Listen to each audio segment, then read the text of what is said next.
সদ্য মিহির কুমার চ্যাটার্জিদা তার বক্তব্য রাখছেন। আপনারা সবাই জানেন যে আমাদের সদ্য মিহিরদা, মিহির কুমার চ্যাটার্জিদা বহু পুরনো মানুষ, এবং শ্রী শ্রী ঠাকুর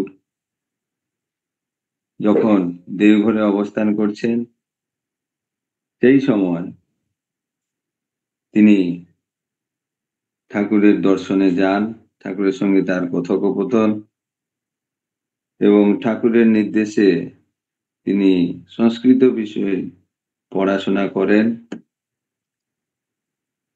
তার পরবর্তী জীবনে তিনি শিক্ষকতা করেন এবং শ্রী শ্রী ঠাকুরের সহপ্রতিনিধি হিসাবে দীর্ঘদিন ঠাকুরের কাজ তিনি করে চলেছেন। তার বয়স এখন 83 বছর বয়স হয়েছে। এই বয়সেও কালকেও তিনি দুটো সৎসঙ্গ তিনি করেছেন, দীক্ষার কাজে দীক্ষা দিয়েছেন। এই অক্লান্ত ভাবে তিনি তার সেই কাজ করে চলেছেন, ঠাকুরের কাজ। পণ্ডিত মানুষ, বিদগ্ধ মানুষ, এখনো পর্যন্ত তিনি শিক্ষকতা করেন, এখনো বহু ছাত্রকে তিনি পড়ান। যাই হোক, জয়গুরু। হ্যাঁ, জয়গুরু মিহিরদা। বলছি যে ঠাকুরের কাছে কত সালে আপনি গেছিলেন, আর ঠাকুরের সঙ্গে আপনার কি কথোপকথন হয়েছিল একটু বলেন। না, আমার আমি 63 সালে হচ্ছে আমার ওখানে দীক্ষা হয় সুনীল কুমার করণদার বাবা চারুভূষণ করণ, ওনার মাধ্যমে। এবার তখন তো যারা ওই সময়ের মানুষ আছেন তারা তো জানবেন যে ঠাকুর বাড়ির তখন ওই যেটা বড়াল বাংলো, তার পরিবেশটাই হচ্ছে আলাদা। ঠাকুর যেখানে থাকতেন, পার্লারে, কখনো নিরালা নিবাস, এই দুটোতে বেশিরভাগ সময় পার্লারে আমি দেখেছি। এবং তখন তো যারা আমার যিনি ঋত্বিক দেবতা চারুভূষণ করণদা মহাশয়, আমি কাকাবাবু বলে ডাকতাম, এবং তারও সামনে যে সমস্ত ভক্তবৃন্দ এসে ভিড় করতো, যেন সেখান থেকেই উঠতে ইচ্ছা করতো না, এত আকর্ষণ। তারপরে তো শুধু আবার তিনি জিপে করে, তার একটা তখন জিপ ছিল সুনীলদার বাবার, সেই জিপে করে সঙ্গে করে নিয়ে ঠাকুর বাড়িতে যেতেন। এবং সে অনেক গল্প টুকটাক, তেমন কিছু বলার না, আমার কাছে সেটা স্মরণীয়। যা সেখানেই যেতাম, এবং সেখানে গিয়ে কি হতো, এত ভিড় তো ভেতরে, তখন ভয় ভয় করতো। ওই পার্লারের সামনেটায় ওই যে যেগুলো সব ওই অ্যালুমিনিয়ামের ঘরে জানলাগুলো খোলা থাকে, যেখান থেকে ঠাকুরকে ভালো দেখা যায়, সেই রকম সেই রকমই দাঁড়িয়ে থাকতাম। আর ওখান থেকে তো কথাগুলো যা টুকরো টাকরো সেগুলো ঠিক সেই রকম, মানে পরিষ্কার ভাবে ওই টুকরো টাকরো শুধু তাকিয়েই থাকতাম। এত মিষ্টি মানুষ, এত সুন্দর মানুষ, যেন দেখে যেন আস মিছে না, এই রকমই। আবার তিনি সাধারণভাবে ওই ওই টুকটাক যারা যা বলছে তারা বলতেন, সেগুলো আমরা দূর থেকে অত বেশি শুনতে পেতাম। তবে একবার আমার বেশ মনে পড়ে আছে, সন্ধেবেলার দিকে সাহস করে, তখন একটু ফাঁকা ফাঁকা ছিল, ভেতর দিয়ে ওই ঘরের ঘরের দিকে যে দরজাটা সেখান দিয়ে আস্তে আস্তে গিয়ে ঠাকুরের ওই কাঠের যে রেলিংটা, ওই ডান দিকের দিকে, ঠাকুরের দিকে মুখ করে আমার ডান দিক, ওই দিকের দিকটা ফাঁকা ছিল, বসে আছে। বাঁ দিকের দিকে এই কাঠের রেলিং এর ভেতর দিকে কয়েকজন বয়স্ক মা বসেছিলেন, তাদের সাথে কি কথা বলছিল। ঠাকুর মনে হয় একটু কানে, তখন হয়তো তারা আসতে বলছিল বলে তখন শুনতে অসুবিধা হচ্ছিল, তেনে কানের কাছে হাতটা, বাঁ হাতটা এরকম ভাবে ধরে একটু ঝুঁকে পড়ে তিনি বলছে, কি কি কি রান্না হয়েছিল। তখন গিয়ে কোনো এক মা, বিধবা মা, একটু চেহারাটা একটু মোটা সোটা, মনে হয় আমার অনুমান সরোজিনী মা হবে, জানতাম না, এখনো জানি না, অনুমান করছি। তিনি বলেন, আজকে বড়ি দিয়ে, আলু দিয়ে, বেগুন দিয়ে ঝোল হয়েছিল। ঠাকুর কি মুখের অপূর্ব অভিজ্ঞতা, আহা আহা, খুব ভালো রান্না, খুব ভালো রান্না, এইরকম ভাবে তিনি বললেন। আর কি শুনতে পাইনি। বিশেষভাবে আমার কিছু নেই, তবে ঘটনাটা হয়ে যাচ্ছে আমার সংস্কৃতে। আমার আফটার গ্রাজুয়েশন আমি ইকোনমিক্স লাইন নিয়ে পড়াশোনা করতাম, কিন্তু আমাকে বাড়ি থেকে বলেছিল যে আমার বাবা কাকা সব বলেছিলেন যে তুমি ইকোনমিক্স লাইন দিয়ে তুমি আফটার গ্রাজুয়েশন তুমি এমএ টেমে এই লাইনে যাও। আমার তখন দীক্ষা হয়েছে, আমি বললাম যে না, আমি ঠাকুরকে জিজ্ঞাসা করব যে আহ এই আহ, কিভাবে আমি কি নিয়ে পড়াশোনা করব। কিন্তু তখন দেখা গেল কি কোনো কারণে আর আমার ঠাকুর বাড়ি যাওয়া হলো না। আমি সুনীল করণদাকে আমি তখন বললাম একটা চিঠি দিয়ে যে এই এই আমার ব্যাপার হয়েছে, তা এটা নিয়ে আহ আহ, ঠাকুর আমি কি নিয়ে পড়বো। আমার বাড়ির লোক যা বলেছে ইকোনমিক্স ফোনে সেই সব লিখে আমি তখন দিলাম। তা সুনীল করণদা ঠাকুরের কাছে গিয়ে ওই চিঠিটা পড়ে শোনালেন। মানে তিনি আমাকে যা বললেন, আমি তো তখন যেতে পারিনি কোনো কারণে। তিনি আমাকে চিঠির উত্তর দিলেন, শ্রী শ্রী ঠাকুর সব শুনলেন। শুনে তিনি আমাকে বললেন সংস্কৃতে এমএ পরীক্ষা দেওয়ার কথা। চিঠিটা যখন এলো আমার কি আনন্দ হলো, কিন্তু আমি তখন সংস্কৃতের অক্ষর ভুলে গেছি। কারণ আমার স্কুল ফাইনাল পর্যন্ত তখন যে সংস্কৃতের যেটুকু পড়া সেইটুকুই। আর তারপরে তার সংস্কৃত নিয়ে আমার কোনো চর্চা নেই। আমি অন্যান্য ইংরেজি বাংলা তারপরে ইকোনমিক্স এটা ওটা যা যা কম্বিনেশন এই নিয়ে আমি পড়েছি, সংস্কৃত নেই। কিন্তু আমার তবুও মনে হলো দারুণ আনন্দ হলো। বাড়িতে যখন বললাম, বাড়ির লোক তখন তখন বাবা কপালে হাত দিয়ে বসলেন, কাকাও তখন বললেন কি রে বাবা, তো ঠাকুরের এত কথা বলিস। তখন আমার কাকার দীক্ষা টিক্ষা নেয়নি, বাড়ির কেউ নেয়নি। আমাকে বলে কি রে, তোর ঠাকুরের এত কথা বলিস, এগুলি কি রে, তুই সংস্কৃতে কি এমএ দিবি? হ্যাঁ, তুই তো সংস্কৃত পড়লি না, তা তুই এমএ দিবি কি করে? দেখ মনে হয় বাবাও আমাকে বললেন যে দেখ, চিঠি তো দিয়েছিলি, হয়তো কার কথাটা কি হয়েছে তুই আবার লিখ।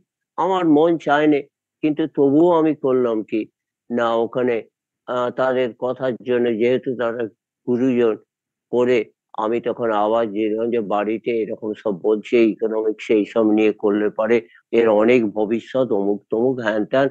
তা আমাকে তারা বারবার বলছে ইকোনমিক্স নেই, তুমি এমএ টেমে বা ফার্দার পড়াশোনা চালাও। কিন্তু আমি লিখলাম, মনে মনে প্রার্থনা করছি ঠাকুর তুমি কিন্তু পাল্টে দিও না, যা বলেছে হবেই। কিন্তু কি করে হবে আমি আজকে ভাবতে গেলে অবাক হই, কিন্তু তখন আমার একটা বিশ্বাস কি করে এলো আমি বুঝতে পারলাম। আমি ভাবছি এটা হবেই, কিন্তু কি করে হবে তার আমার মাথা মুন্ডু নেই।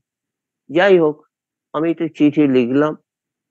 আবার কয়েকদিন পরে সুনীলদা আমাকে জানালেন যে ঠাকুর তামাক খাচ্ছিলেন, ঠাকুরকে তোমার চিঠিটা পড়ে শোনালাম, কিন্তু ঠাকুর সব শুনে বললেন ওই সংস্কৃতেই এমএ পরীক্ষা দিয়ে দিতে বললেন। ব্যাস, আমার আর কোনো প্রশ্ন নেই। এইবারে তো আমি যখন ঠাকুর বাড়ি পরে গেলাম, দেবীদার সাথে কথা টথা সমস্ত বললাম যে আমাকে তো ঠাকুর বললেন আমি এখন কিভাবে কি করব। আমি তো সংস্কৃত টিচার, ক্যালকাটা ইউনিভার্সিটি থেকে সিলেবাস কিনে আনি এবং সেই সিলেবাসে দেখে মাথা ঘুরে যায় যে বাবা, এই বইয়ের নামেই শুনিনি কোনোদিন, অমুক তমুক। যাই হোক, কিন্তু বিশ্বাস আমার আছে যে এটা হবেই। কিভাবে হবে আমি জানি না। যাই হোক, গিয়ে বললাম, তখন উনি আমাকে, দেবীটা আমাকে বললেন, শোনো, তো সংস্কৃত কলেজে আমাদের ব্রজগোপাল দত্ত রায়ের যে ছেলে রজত বরণ দত্ত রায় প্রফেসর আছেন, ওনার কাছে তুমি যাও, গেলে পারে উনি কিন্তু তোমাকে সাহায্য করতে পারবেন। আর হচ্ছে কি, সংস্কৃত কলেজের প্রিন্সিপাল হচ্ছে গৌরীনাথ শাস্ত্রী, তিনি ঠাকুরের কাছে এসেছিলেন।